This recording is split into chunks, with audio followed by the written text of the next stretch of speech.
It's a fourth quarter live, possibly the last one for Cowboys. Week 17. The Cowboys lead the Redskins right now 37-16. I am Kevin KT Turner at KT Fun Tweets on Twitter. Over here is Jared. Jared's kind of down in the corner doing something. At Jared Sandler on Twitter. Joining you again, it's brought to you by MyBookie.ag. Great website, MyBookie.ag, where if you use the promo code FANCRED, they will double your deposit, just like that. So make sure you take advantage of that. Right now, we're keeping track of two games, Cowboys-Redskins. We also have the Eagles and Giants in the Meadowlands. The Eagles lead the Giants 27-17 with 11 minutes left. Now, there were reports that Jason Garrett had asked for the Eagles-Giants score to not be shown at AT&T Stadium. But then Aaron Andrews had a report that all the people who are basically on the sidelines in the suites, on the on-field suites, started screaming when Saquon ripped off an 80-yard touchdown run. So you can get a pretty good idea of what's going on. But then just minutes before we hit the air, Daniel Jones fumbled a snap and just the most inept. It was ineptitude at its best. Eagles score. So the Eagles are up 10. Cowboys need a miracle right now. The Eagles have the ball as well. Cowboys are up by 21 against the Redskins team who is just kind of cruising for Chase Young. They're probably going to get Ron Rivera as their next head coach tonight or tomorrow. The Cowboys-Redskins game is not that interesting, to be honest. So we're kind of keeping track of the Giants and Eagles. Jared, your kind of thoughts on the action so far today? Well, I mean, it really was actually shaping up to be a pretty fun fourth quarter until that fumble. It seemed like the Giants maybe had something going because, as we've talked about, it's not like this is really a good Eagles team. They weren't going to come out and just put a team away. Then again, earlier today we saw a Packers team almost lose what should have been a layup game, and the Patriots actually lose a layup game. So you never really know. Mm-hmm. But I thought it was going to be fun.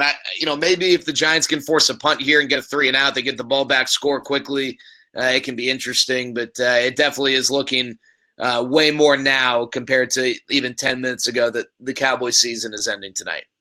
The Eagles have punted to the Giants, so the Giants will have the ball back. Again, down 10, they need a lot to go their way. They're going to have the ball around their own 32.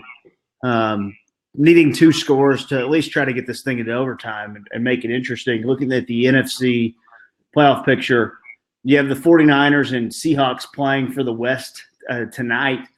If Seattle wins, they would jump up to 12-4.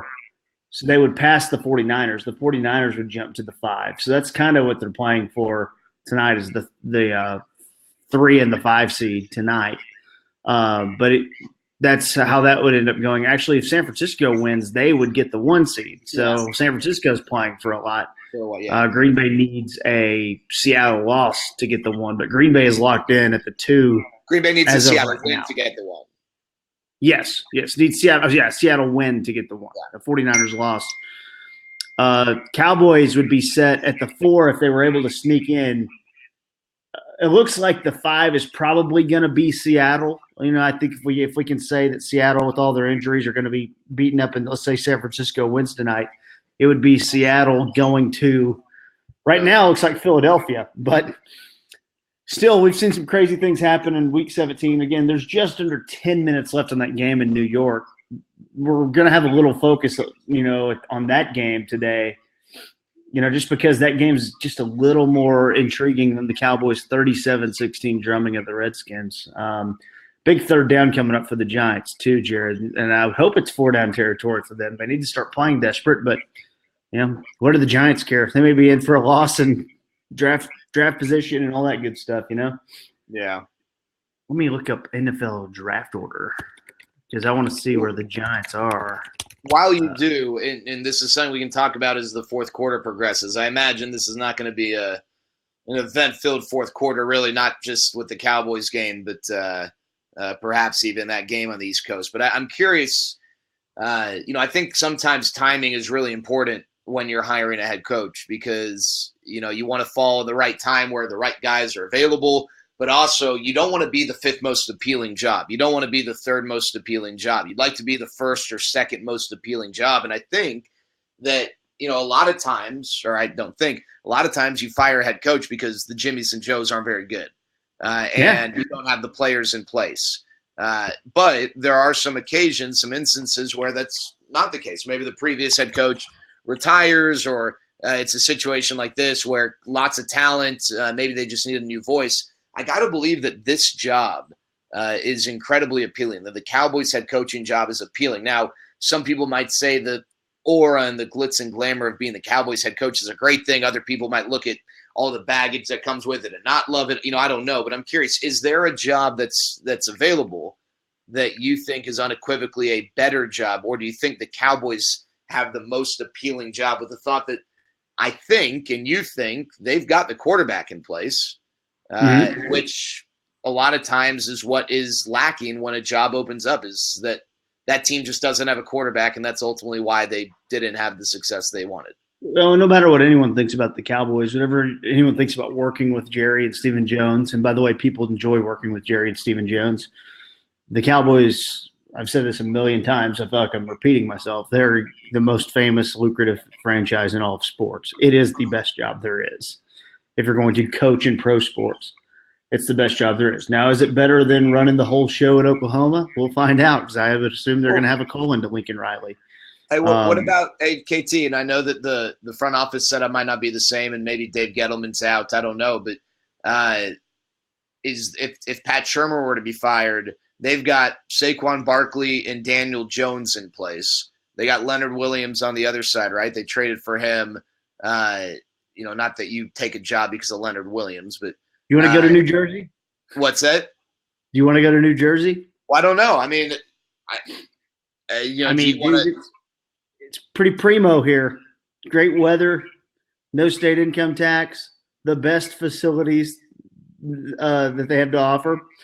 And I would imagine the head coach could come in right now and he could swing a pretty big sword. I don't know if he's going to ever get full control here, but you can swing a pretty big sword here. So that's the thing, is that Dallas does have a lot to offer, and you're right. I think people generally do like playing for the Joneses, but I think we also know that Jerry wants some measure of control. Is he going to allow the coach to bring in his staff? I mean, I think those are things we don't know. Like, is he in love with Kellen Moore still? Is he going to say, hey,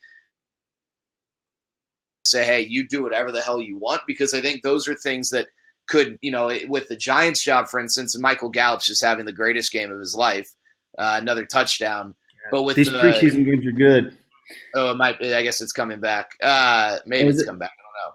But I guess with the Giants job, you're right. I think on the surface, I'd give the edge to the Cowboys. No, that's a touchdown.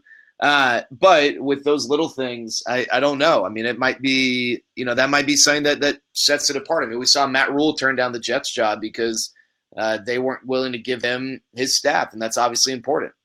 Eagles down to, that's Michael Gallup's third touchdown today. Boston Scott with the carry down to the 1 yard line. The Eagles are about to score again. So the season will end today for the Cowboys. I got some comments in the comment box. I want to promote this, and I want to answer your question real quick.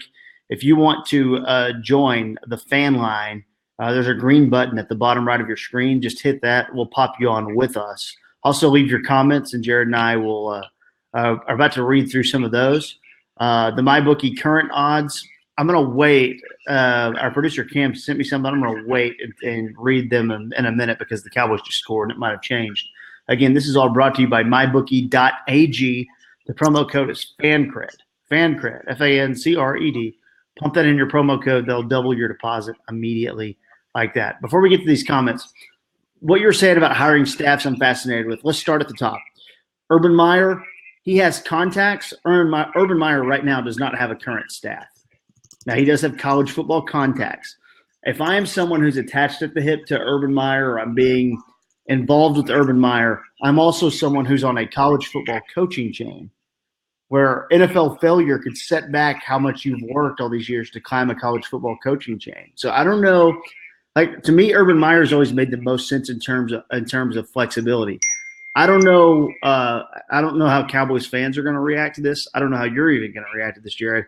I got tipped off a couple days ago that we should all be expecting Chris Richard to remain here as the DC next year. Now, he doesn't have a contract yet, but we should all expect Chris Richard to be here. Lincoln Riley, who's he going to fight for? He ain't going to fight for Alex Grinch. he's going to fight for his offensive coaches. And that's where that's where it gets a little tricky. Urban Meyer's never called plays. Lincoln Riley would demand to call plays. Urban Meyer's always had guys call plays for him, whether it be Tom Herman, the old Indiana coach Kevin Wilson, or most recently Ryan Day, the current coach at Ohio State. So Urban Meyer's always had guys call plays, and that's where I think Kellen makes sense and Urban makes sense. The other guys, let's see, Matt Rule. Matt Rule is going to demand that he brings his entire staff. Otherwise, he'd be coaching the Jets right now. So there's concessions and negotiations that'll happen with all these guys. And I just named off the 3 college guys that we were talking about, and that's without talking about Bob Stoops. Bob Stoops will probably demand to have his own staff, but Bob Stoops is also out of the game and coaching an XFL team. So how much of a fight is Bob Stoops going to put up? Who's the other big name coach that's been linked to the Cowboys? I'm struggling to think. I think we should keep Chris Peterson in mind. I don't think they'll hire Chris Peterson, the old Boise State and Washington head coach, but I think we should keep him in mind. I was told, KT, just because there's USC implications there. I did some digging that, and I've followed Chris Peterson for years because he was once a candidate before Clay Helton decided to run their program in the ground. But he legitimately does want to take a year off. That this is not an Urban Meyer.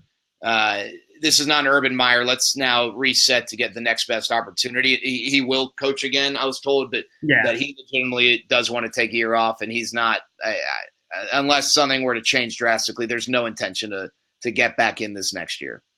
He's got the other one that was going down. He's got a kid with special needs, and he's always been a kind of a family first type guy, not a fake family first guy like Urban Meyer. Yeah, no, I think Chris Peterson. The only reason I throw that out there is just because the Cowboys have always admired his program. Sure. The obvious Kellen ties, but the Cowboys have admired that program by taking players from Boise State for years when he was under control. I think everyone in the football world has respect for Chris Peterson. The next name that was kind of leaked out and reported today was Mike Zimmer. Mike Zimmer is on my list of guys who I do not want here unless they're like a DC. I would like to add Jack Del Rio to this list, guys like that. And I think Mike Zimmer is a much better coach than Jack Del Rio. But Mike Zimmer as a head coach, we've seen the issues they've had in Minnesota with him meddling with the offense. I mean, he's a problem at all times. So I don't really have any interest in Mike Zimmer. Like if he wants to come be defensive coordinator, then we can let Richard walk for that. But I ain't trying to have him be the head coach. They're going to go for one of these young college guys. Hey, and maybe Urban Meyer's not young, but that's what they're going to do. I've thrown this name out there without any, no one like leaking anything or suggesting it. Just if I were to connect some dots, it's a name I think I brought up here. I don't think people are giving any sort of credence to, but if I were to put a name in the bucket of someone we're not talking a ton about who can end up as this team's head coach, am I totally off base with Josh McDaniels? I know some people think that he just wants to take over in New England, but my gosh, I don't know that I want to take over for Bill Belichick. I'd love to ride that coattail as long as I can. But then if Brady's on his way out and if Belichick's gone, I'd rather go somewhere else than live in that shadow. He's innovative offensively. And I think that the Jerry fascination with Bill Belichick can play out with that because he's not going to get Bill Belichick, but maybe he gets Bill Belichick's protege. I don't think either are terribly likely, but I'm glad you threw out the name because I think the odds I would put on McDaniels being the head coach are about the same that I would put on Belichick being the head coach here. Because McDaniels, when he didn't take that Colts job, it made you go, what's going on here? And it made me think he might know something's up in the near future in New England. So who knows? But if Belichick were to become available, and no one knows if he will be or not because no one knows the terms of his contract, I would throw him as a dark horse candidate into the mix. Do you think that the main 3 are Meyer and Riley? There's really 2, Meyer and Riley. Yeah, and I guess it depends on the Matt Rule stuff. And, he says he wants a quarterback, and I don't know that Carolina's the place for that because I think there's a lot of uncertainty about Cam. But Dallas has a quarterback. But if he's not going to be able to pick his own staff, which you talked about with Chris Richard coming back, then unless he's got some love for Dallas he didn't have for the Jets, then that's not going to happen. So, I would say Meyer and Riley are probably the top 2. Mike McCarthy doesn't belong here at all, unless he's used this year as a reclamation year and he's going to now get with the times. But Mike McCarthy's problems are similar to Jason Garrett's, except I don't know that Mike McCarthy's players like him as much as Garrett's players like him. So, I'm just thinking of other names out there. Yeah, no, and I think that's – I'm glad you brought up McCarthy. What's these jobs – like what I said earlier about Chris Richard staying, that can all change once these negotiations start. Like these jobs are going to start happening really fast. Yeah. Maybe even as late as tonight, because I do think Ron Rivera will be named the head coach of the Redskins tonight or tomorrow morning. Okay, well, there's one, and we'll see if the Giants decide to fire Shermer or whatever happens there. But that job's going to be interesting. That's going to be some job people want. But there's not going to be any I don't see a lot of retread action happening here. I think if we're going for someone who's probably never coached in the NFL before, or someone who has a really great level of respect and has had success, like big time success somewhere, that I really don't think they're going to settle for kind of an unknown, or no, like a known commodity that's not, I guess, elite level. Is there? But it all changed. I mean, it's all going to change. And once they have those talks, it's like Richard could be completely gone. If it becomes slim pickings and they decide, well, Matt Rule's our guy, well, then Richard is going to be gone if that's what it takes to get him. But I was told that Stephen Jones and Chris Richard are very tight, and they really don't have any.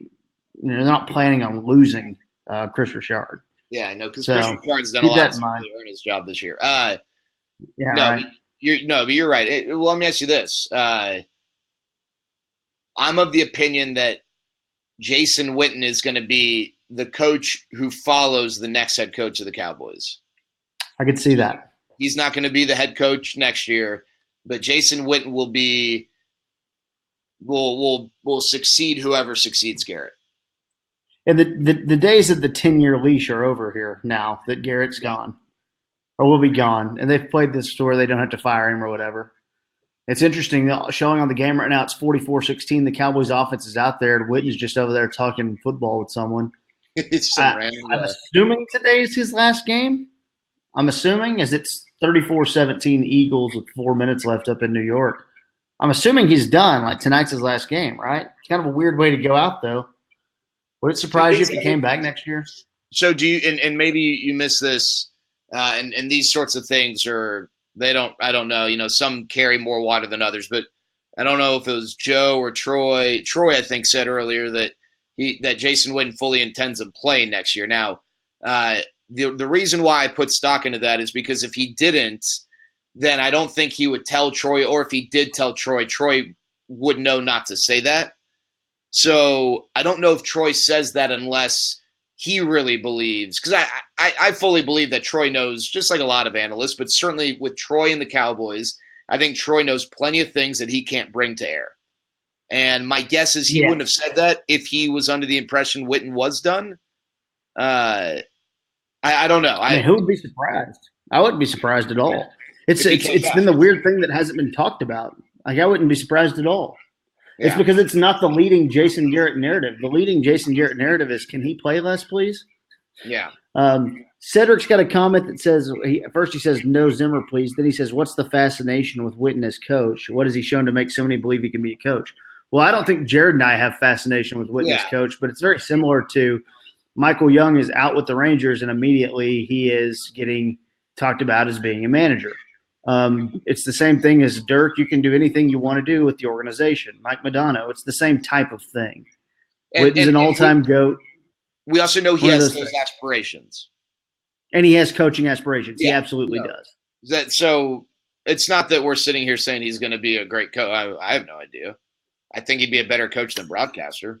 I mean, I wouldn't have a problem with him being like a tight end coach to start out. I have a problem with just going, hey, here you are. And I'd feel the same way if we were talking about Tony Romo right now and said, hey, here you go. You're the OC. Like, I think that's kind of weird. Like, you should at least get a year of experience, much like Kellen Moore did as the quarterback coach. I mean, we know that he wasn't doing typical quarterback coach type, responsibilities. He was doing more play calling, game planning type responsibilities, just not having much of say because he was underneath Linehan. But that's what he was doing. He was learning how to do all that stuff. It's amazing that it's really not that different. I mean, it is different, but there's kind of some real life comparisons when you're doing something brand new. You still you generally don't get thrown into the fire in a lot of jobs, and I don't think they're going to put Jason Witten out in the fire. I just think he'll be highly considered because that's how they feel about him. So whatever. 44-16, 7.5 minutes left in Jason Garrett's head coaching career with the Cowboys. Jerry is locked in on a side TV to Giants and Eagles. That game has 3:03 left, and the Eagles have the ball up 17. So it's over. Jason will be not canned. He will be the report will be if we were to play a predict the report, I would say that the report is the Cowboys and Jason Garrett have mutually agreed to part ways. Yeah, or to not extend his contract.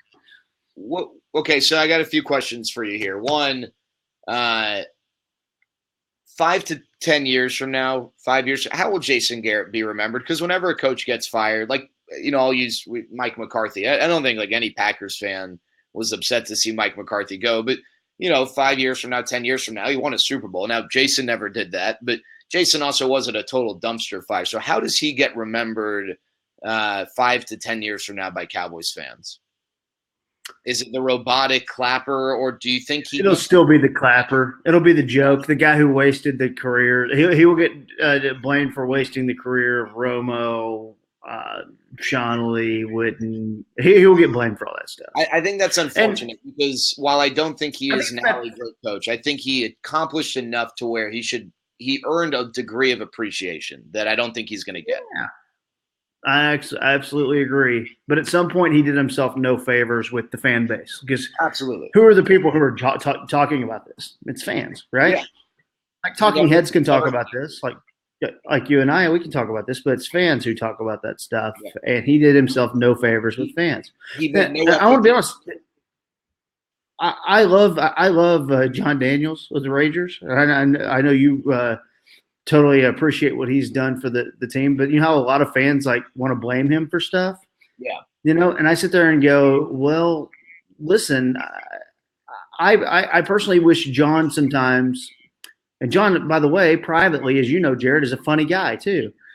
I wish in interviews or something that he would have that big kind of double bird to the town moment that gets all the fans back on your side.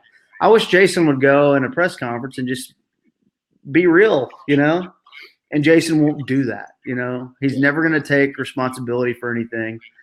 That's the thing. And I'm not comparing the two at all. I'm comparing fan perception on the two of those guys. Because John's kind of got this tone that he does with his interviews and things like that, I think people don't really get warmed up to him, and I wish they would because he's really an awesome guy.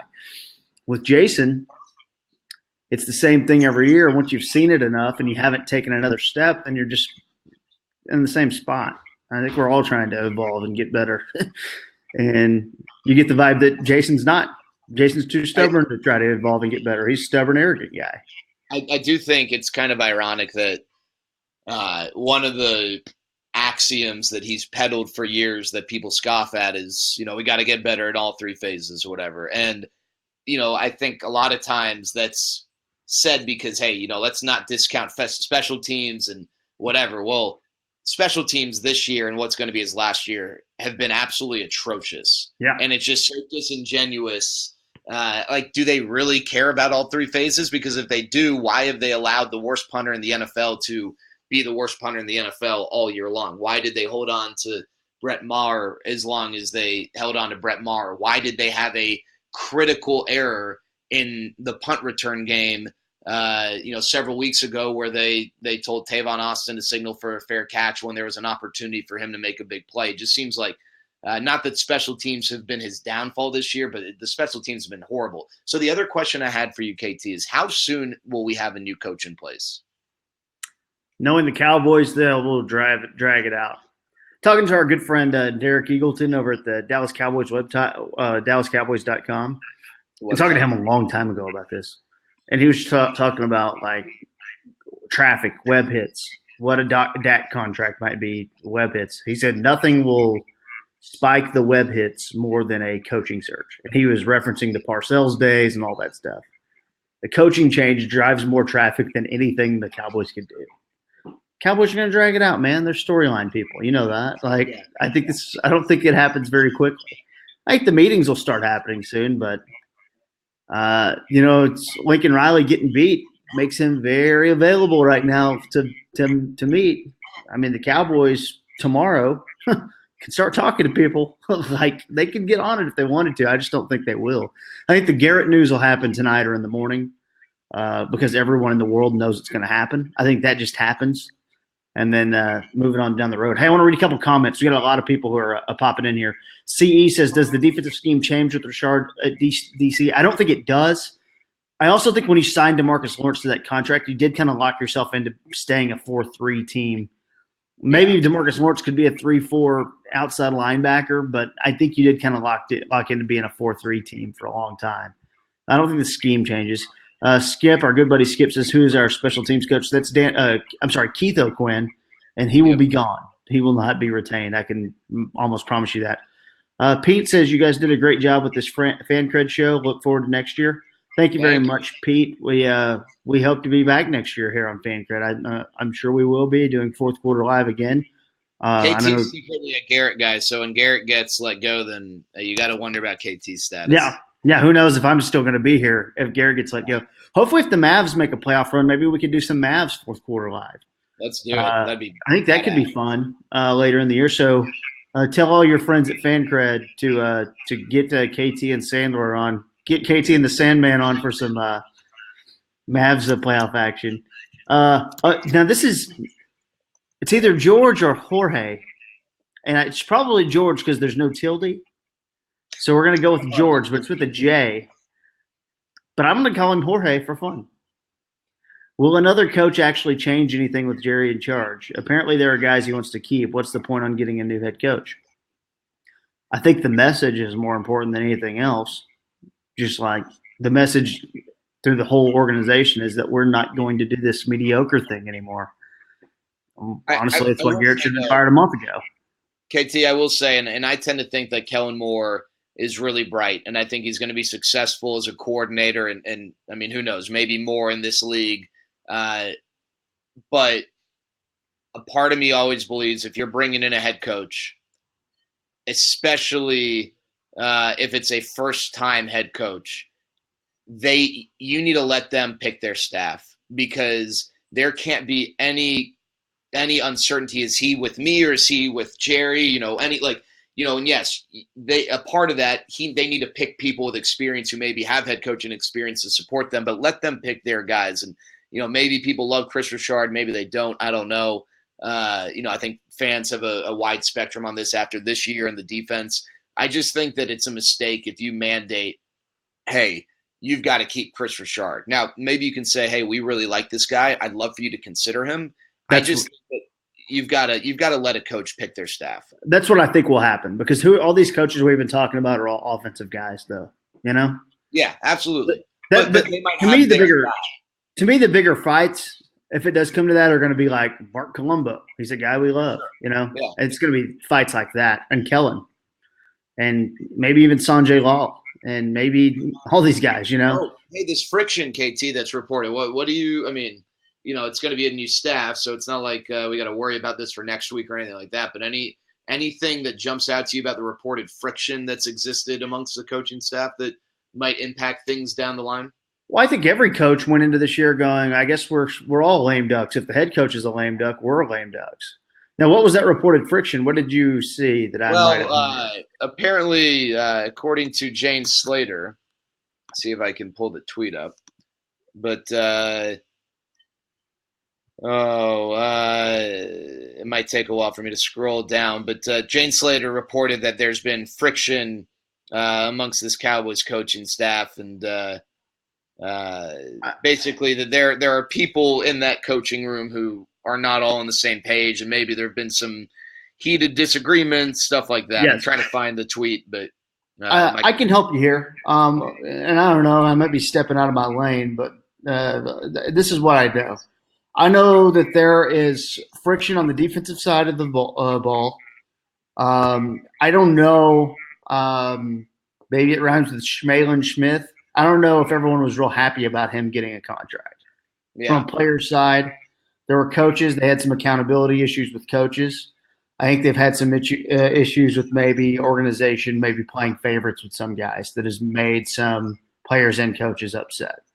On the offensive side of the ball, I don't know of any problems on the offensive side of the ball. I always wondered if Kellen and Kitna get along.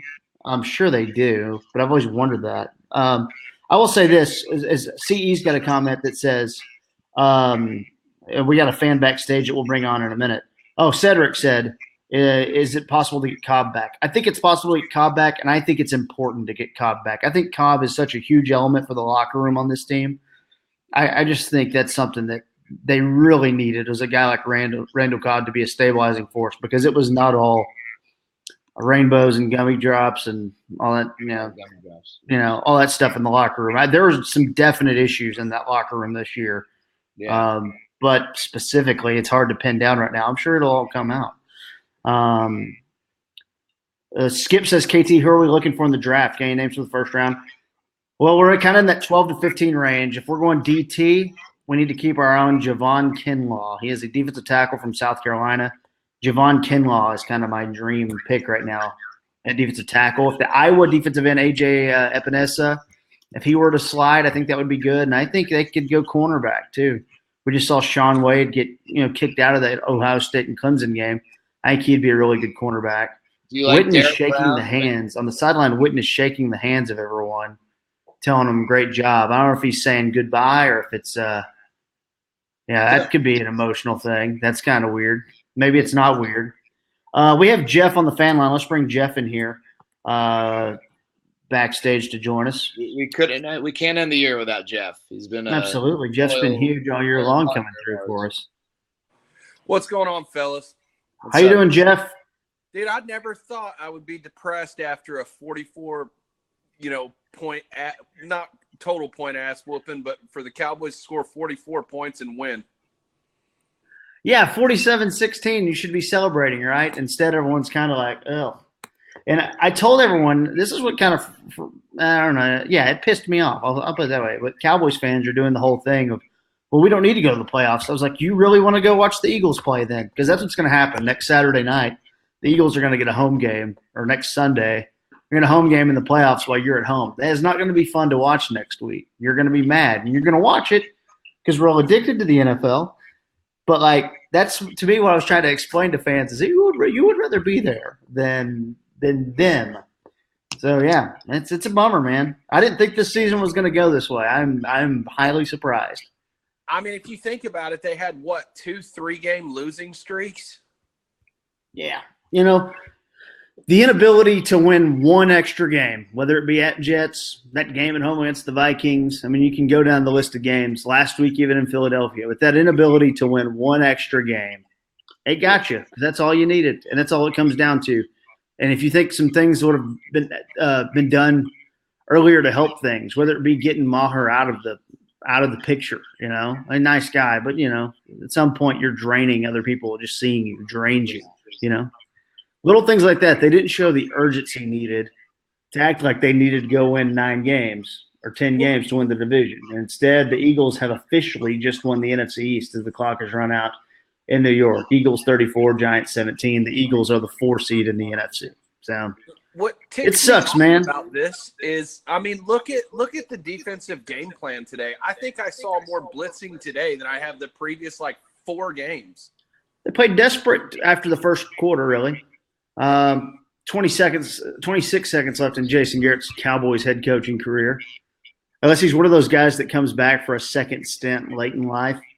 Like they bring back the old guy. Yeah. Dak and Zeke kind of playfully hanging out. Garrett has 20 seconds. I just want to watch I do want to see the images of Garrett's last 15 seconds as head coach. Walks out. He's going to shake the hand of Bill Callahan, who, boy, did they end up not getting along. I was there in 2013, the day that there were 2 press conferences happening at the same time, where Jason was claiming he's still the play caller. Meanwhile, Bill Callahan is with the media holding an actual press conference saying, oh, yes, I'm the play caller. We were doing our show there that day, and I was going, what the hell's going on?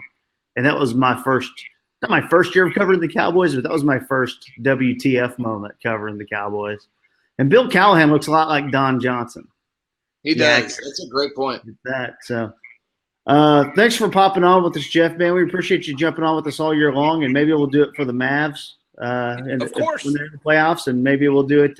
Hell, the Stars could make the playoffs too, so that could be fun. Maybe we'll do that. I don't know. We'll see what FanCred wants to do. Maybe we can get some FanCred action. So make sure you go tweet FanCred. Tell them to keep it going. I will do so, Jared. It's been awesome, KT. Jeff, awesome. appreciate it, man. See you guys later. Thanks, Rock on, Jeff K. Happy New Year. Tommy, if a change was made last year, everyone would have loved Richard to have got the job. I don't know that I'd want him back, but will he get a look? I think it's a good point. But you shouldn't love a guy one year and then hate a guy the next year, just like that, unless some wild stuff happens. But you could also say that maybe the love was unwarranted. Like, you can look at it both ways. I always thought it was, yeah. Yeah, I mean, was the love unwarranted? Because I agree, so much of this is player dictated. That if you were head over heels in on Chris Richard last year, then this year really shouldn't change your opinion that much. I guess it's like, you're going to be really volatile there. But I think the fair question is, was the love last year warranted or not? And I would guess that maybe not as much. And you brought this up a few weeks ago. It was a great point. Sometimes you got to consider the baggage. You got to consider the past. And he was Seattle just let him go. Yeah. And they don't want him around anymore. Yeah. And that it's interesting. Yeah. It says something. I think he's tight with Stevens, so keep that in mind. Keep that in mind. I think he's tight with Stevens, so just keep that in mind. And I think that could be a point of some of the defensive coaching problems. Throwing Jalen in there. I'd be remiss if we didn't discuss this, KT. I thought there was an interesting discussion, very quick, that Troy brought up about Amari Cooper and him being a fair weather receiver. And they're showing images of Jason Witten, like maybe this is it. I don't know. But I'm curious, do you think Amari Cooper, do you give him the money that he's going to command, or do you roll the dice and try to build your receiving core without him and using that money elsewhere? There's a lot of wide receivers in this draft, Jared. Including. Can I read these next two comments because I think they tie in? Sure. Okay. Cedric says the most important thing is to empower Dak. I want to see him with total control. Ty pops in. The great Ty. He says, this is very cliche, but I just say sign Dak, revamp the coaching staff, and we're there. We're right there. It's been a weird season. Go Rangers. Cedric says they wasted cheap Dak and Zeke. Now you're going to be locked into a roster that's aging. It's like it's 08 all over again. The thing about Zeke is I don't really – the Zeke contract, I don't have a problem with it because it's 3 at 45. Yeah. I hate when people go, you gave your running back $100 million. I'm like, no, you didn't. You really didn't. You gave him 3 at 45. I mean, I think Zeke's going to be – I think Zeke in camp, I think Zeke's going to be fine for 3 more years. Yeah. So I don't have a problem with the Zeke thing. The Cooper thing's interesting because, look, he was hurt all year long. But little things like last week make you go, what? But he's not the type of guy who's just going to say – like, he's the number one wide receiver, right? But he's not the type of guy who's going to go, I'm the number one wide receiver, give me the ball. And I think you want that. But I'm not sure he's that. But continue with Gallup. Whatever you get, I would sign Amari personally. I would sign Dak. I would use all my cap space because 2020 is likely not going to have a CBA. So I'm using all my cap space.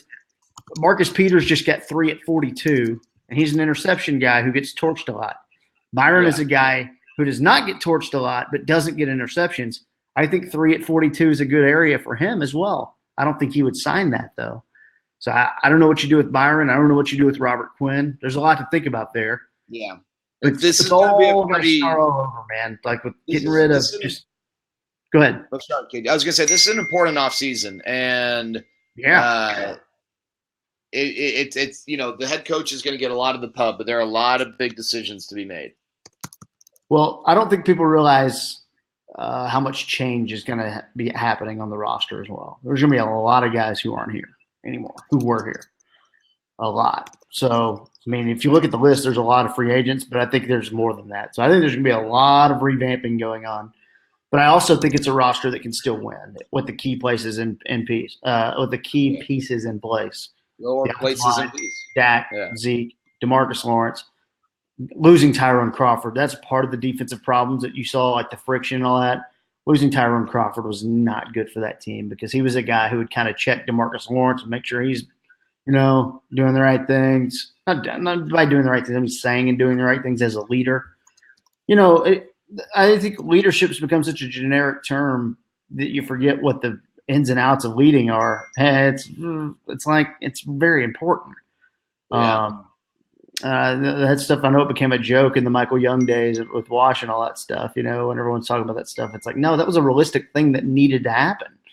And they don't really have that guy on the defensive side of the ball. I think they thought they did with Jalen. I think they thought they did with DeMarcus Lawrence. Fine with the guys on the field. I wouldn't have given Jalen that contract as early as I did. But that's a part of it is specific guys like Jalen and Zeke were getting contracts. I think that made some players go, huh? When Dak and Amari Cooper are up and the head coach is in a lame duck deal, it's like, we're working on this Jalen contract right now? Yeah. I'm sorry, man. Jalen just reeks of I think he's a good player, but he just reeks of just, I don't know. There's something about Jalen that's always bothered me a little bit. I don't know. I'm not being personal here. Like, it's like I've always just thought, like, okay. I mean, I think Jason's kind of fake. I think Jalen's kind of fake sometimes the way he does things. And big marketing guy. You see it when they're down by 3 touchdowns and he's doing the swipe, But yeah. All right, Jared, it's gonna wrap it up. I also what do I want to say? Like tomorrow night, I'm doing. Wrap it up properly.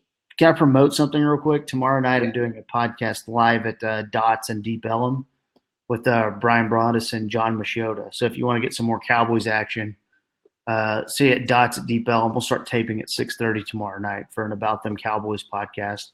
Thanks to the people at FanCred, our producer Cam all year long. Cam, you kick ass, man. We appreciate you, everything that you do for us, keeping us in line and on the ball here. I want to thank our friends at MyBookie.ag, where I'm about to go drop down some money using the promo code FanCred because we got this 49ers Seahawks game tonight that I might get some action on. Obviously, the college football playoff happening, things like that. Our friend Skip just tweeted out the draft order right now. Bengals 1, Joe Burrow. 2 Redskins, that's going to be Chase Young. We good on that? I was telling my brother Kyle today, I was telling him Lions at 3. If I'm the Lions, I'm going to go ahead and probably take Tua and let him sit for a year, 1 more year out of Stafford, and then I'm going to – that's what I would do if I was Detroit. Take a chance. Giants at 4. Who knows? That could be a lot of things. Dolphins at 5. So yeah, see where it goes. Cowboys are going to be right now 17-ish. Yeah, it's where they got Vander Esch, right around that area. So they're big time players to be had. There are some good players. I don't know, man. This draft's weird. This draft's pretty deep at a lot of positions and thin at some positions. But like they need a cornerback, probably. Pretty good shape for a cornerback. Defensive tackle could be better, but defensive end. I think the defensive line is still a problem, personally. Well, they got decisions to make. Yeah, a lot going on. But Cedric says, "Where can I hear from you going forward, KT?" Cedric, stay tuned. More to come on that. Just follow me at KT Fun Tweets. I'll let you know stuff when it happens. Announcements. Also, I'll probably next head coach of the Cowboys. Yeah, who knows? Might go do the draft show with the Cowboys. We'll see. Who knows? And more. I was just going to say head coach, but all right. I would like to, but I'm not sure they can handle my scheme. Yeah. All right, Jared. This is at Jared Sandler. Keep following Jared. All the Rangers news coming. We're going to get Nick Castellanos, Jared. Quick touch tips. Touch tips. Yeah. Quick touch tips. There you go. Hold on. Yeah. Are we going to get Nick Castellanos? I think there's a pretty decent shot. I don't know that he plays the outfield like John Heyman suggested. I think he plays first base. But, I think there's a pretty decent shot. Okay. All right, cool. For Jared Sandler, I'm Kevin. FanCred, 4th Quarter Live. We'll be back sometime. Go Mavs, I guess. See you, Tiz.